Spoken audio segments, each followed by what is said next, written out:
There's a famous saying that most of us have heard our entire lives: blood is thicker than water.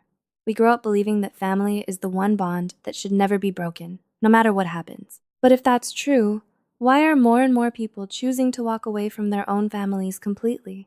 Not for a few days, not after a temporary argument, but for years. No phone calls, no holiday gatherings, no birthdays, no weddings, no funerals. Just silence. From the outside, this decision can seem shocking, even cruel. After all, many of these families appear perfectly normal. They smile in family photos, celebrate together, and look happy to everyone around them. Yet, behind closed doors, a very different story may be unfolding. Sometimes the deepest wounds are not caused by violence or obvious abuse, but by years of emotional control, manipulation, criticism, and invisible pressure. And when that pressure builds for long enough, something inside a person begins to break. The question is, what could make someone leave the people they were taught to love unconditionally? And what is really happening inside the mind when family no longer feels like a safe place to call home? When someone cuts off contact with their family, the people left behind often search for a simple explanation. They point to the last argument and say, that's why they left. Maybe it was a disagreement at dinner, a harsh comment, or a fight over something that seemed completely insignificant. From the outside, it can look like an overreaction. But in reality, family estrangement rarely happens because of one single event. It is much more like a volcano. For years, the mountain appears calm and stable. People look at it and assume everything is fine. Yet, deep beneath the surface, pressure is building.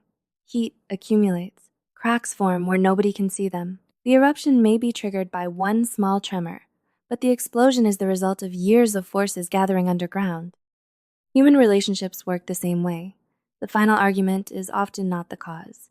It is simply the moment when a person can no longer carry the weight of everything that came before. People rarely leave because of one conversation. More often, they leave because they have spent years enduring pain, disappointment, and emotional exhaustion that nobody else noticed until it was too late. One of the biggest misunderstandings about emotional trauma is the belief that it must come from something dramatic. People often imagine trauma as physical violence, constant screaming, or a single life-changing event. But many of the deepest wounds are created in much quieter ways. Psychologists sometimes call these experiences microtraumas, small emotional injuries that happen repeatedly over time. It may be sarcastic jokes, criticism disguised as advice, or being told you're too sensitive whenever you express your feelings. It may be gaslighting that makes you question your own memories, or family members repeatedly crossing your personal boundaries. None of these moments seem devastating on their own, but when they happen over and over for years, they begin to change the way a person experiences life. Your stomach tightens when you see a text from a parent. You sit in your car for several minutes before walking into the house, trying to prepare yourself emotionally. You learn to hide parts of your personality and constantly monitor your behavior just to avoid conflict. Over time, the nervous system becomes trapped in a state of chronic alertness, always waiting for the next emotional wound. At that point, walking away is not punishment. It is often an attempt to protect what remains of your emotional well-being. When a nervous system has been overloaded for years, leaving becomes less about rejecting someone else and more about finally saving yourself. In healthy families, children are allowed to develop their own identities. They can make mistakes, explore who they are, and feel loved without having to earn it. But in dysfunctional family systems, children are often assigned roles long before they understand who they truly are. One common role is the golden child, the successful son or daughter who is expected to make the family proud. Their achievements are celebrated, but the love they receive often comes with conditions. Over time, they learn a painful lesson. I only matter when I succeed. Another role is the scapegoat, the child who becomes the target of blame whenever something goes wrong. Ironically, this is often the person who sees the family's problems most clearly. When they speak the truth, they are treated as the problem instead. Then there is the lost child, who survives by becoming invisible. They stay quiet, avoid attention, and learn that the safest way to exist is to take up as little space as possible. As adults, they often become fiercely independent, but deeply isolated. Finally, there is the parentified child, the child forced to grow up too soon. Instead of being cared for, they become the emotional caretaker, carrying burdens that were never theirs to hold. They learn that love means rescuing other people. Although these roles look different on the surface, they all lead to the same outcome: the loss of one's authentic self. For many people, walking away from their family is not abandoning the people they love. It is finally resigning from a role that has been slowly suffocating who they really are. One of the most confusing questions people ask is this: if a family relationship is so painful, why stay for so long? Why endure years, sometimes decades, before finally walking away? The answer is usually not weakness. It is something psychologists often call trauma bonding. Toxic families are rarely harmful all the time. If a parent were cruel every single day, the decision to leave would be much easier. The real problem is inconsistency. Mixed between the criticism, manipulation, and emotional wounds are moments of kindness, affection, and hope. You may have a terrible argument one night, only to wake up the next morning and find your favorite meal waiting on the table. A parent may deeply hurt your feelings, then surprise you with a thoughtful gift a few days later. These moments create confusion. They make you believe that maybe things are finally changing. In many ways, it works like a slot machine. You keep pulling the lever because part of you believes the next attempt might bring the reward you've been waiting for. The human brain becomes attached to the possibility of love, not the reality of it. So you keep trying harder, hoping that if you're successful enough, helpful enough, or patient enough, you will finally receive the unconditional love you've always wanted. The tragedy is that many people stay not because they enjoy the relationship, but because they continue to hope that one day their family will love them in the way they have needed all along. At this point, it can be easy to see parents as villains and remain trapped in anger. But there is a wider perspective that can help us understand what is really happening: intergenerational trauma. Many parents were raised in very different circumstances than the world we live in today. Previous generations often grew up surrounded by war, economic hardship, instability, and constant pressure to survive. They were taught to be strong, endure pain, and keep moving forward no matter what they felt. Conversations about mental health, emotional boundaries, or childhood wounds were often non-existent.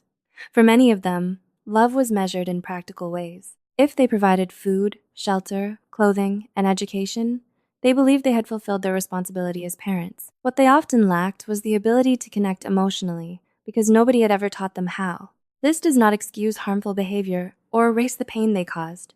Emotional wounds are still real. But understanding where those patterns came from can help free you from carrying endless resentment. Understanding is not the same as forgiveness, and it is not permission for toxicity. It is simply the realization that wounded people often pass their wounds on to others. When you see that truth clearly, you stop being trapped by hatred and start focusing on your own healing instead. Many people assume that walking away from a toxic family brings instant relief, but the reality is often far more complicated. Even after leaving, the pain does not disappear overnight. Instead, a new battle begins inside the mind. People find themselves asking painful questions. Am I cold-hearted? Am I selfish? Did I overreact? Should I have tried harder? These doubts can be overwhelming because society constantly teaches us that family should come first no matter what. We grow up hearing that good children forgive, stay loyal, and never give up on the people who raised them. As a result, many people carry intense guilt long after they leave. But here is the difficult truth. You cannot use the expectations of a healthy family to heal the wounds created by an unhealthy one. The rules are not the same. Sometimes protecting your well-being requires choices that others may never fully understand. Walking away does not mean you stopped caring. It may simply mean you finally chose to care about yourself too. Imagine you are walking down the street and a car suddenly hits you, breaking your leg. The driver might even be someone you love. They may feel sorry, deny responsibility, or simply lack the ability to help. But no matter what they do, one fact remains the same. If you stay on the ground waiting for them to fix your injury, your condition will only get worse. Eventually, you must make the decision to get up, find a doctor, and begin the difficult process of healing. Emotional wounds often work the same way. The people who hurt you may be family members, but that does not mean they have the skills to repair the damage they caused. Waiting endlessly for an apology, understanding, or change can keep you trapped in pain for years. True healing begins when you stop expecting the source of the wound to become the source of recovery. In that sense, walking away is not an act of escape. It is an act of self-preservation. It is choosing to find a doctor for your soul before the wound grows any deeper. One of the most painful parts of cutting off contact is that the person is still alive. When someone dies, we have rituals that help us process the loss. There are funerals, condolences, and a clear sense of closure. But when a parent or family member is still living, none of those rituals exist. They continue their lives. They post photos online, celebrate holidays, and exist somewhere in the world just as they always have. Yet, in your emotional reality, the relationship itself has died. Psychologists sometimes call this ambiguous loss, a form of grief with no clear ending. What makes it so painful is that you are grieving two losses at once. The first is the loss of the actual relationship. The second is the loss of hope. You are letting go of the dream that one day they might become the loving, understanding parent you always needed. That is why the sadness can feel so deep and confusing. You are not only missing the people they were, you are mourning the family you should have had but never truly received. Even after leaving, guilt often finds a way to return. It can appear during holidays like Thanksgiving or Christmas, when images of happy families seem to be everywhere. You see smiling parents, family dinners, and heartfelt celebrations, and a question begins to creep into your mind. Was I too harsh? Maybe they were not that bad. Maybe I should have tried harder. These thoughts can be incredibly painful because part of you still longs for connection. But guilt is not proof that you made the wrong decision. More often, it is proof that you still have compassion. You still care. You still wish things could have been different. The challenge is that your nervous system may have spent years adapting to chaos, criticism, and emotional instability. When peace finally arrives, it can feel unfamiliar, even uncomfortable. At first, calmness may feel wrong simply because suffering once felt normal. Healing requires learning that peace is not something to fear. It is something you deserve. Walking away is not the end of the journey. In many ways, it is where the real healing begins. After years of looking for safety, validation, and comfort from other people, you are faced with a new challenge, learning how to give those things to yourself. Psychologists often call this reparenting. It means becoming the supportive, compassionate parent that your younger self may never have had. When you make a mistake, you stop attacking yourself and start responding with patience. When anxiety appears, you remind yourself that you are safe. You allow yourself to rest, have fun, and enjoy life without feeling guilty.